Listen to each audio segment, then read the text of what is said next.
Seiska. Oho. Mikäs tuli seiska? No kyllä mä nyt näillä ennustin jo. Keskityt siihen opiskeluun. Niin, suomalainen lisäsi. Koulupäivyys on jokaisen elämänsä hankittava.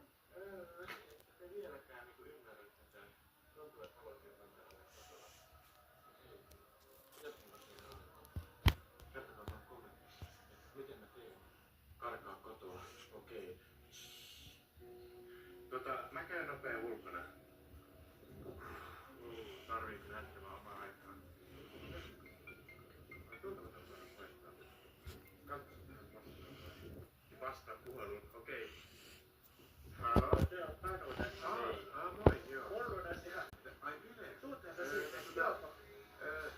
Niin, kannattaisiko me mennä vai? Miten mä teen?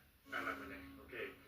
No en mä nyt pääse sinne bileisiin, kun tässä on tää pandemia ja kaikkea, niin en mä viity tulla. Joo, se oli kun päätöstä, että ei voi tässä. Mä oon ihan yksin täällä. No. Oisin vaan olla joku kaveri. Niin, no kun mä sanoin jo ei, niin ihan varmaan anteeksi kun soitin. No, mitä mä nyt teen? Okei. No, mä tuun sitten käymään. Hei, niin kiva kun tulit tänne. Mä oon suunnitellut kuule niin paljon ohjelmaa, mutta sopiiko käy nopeankaan vessassa? Joo, ei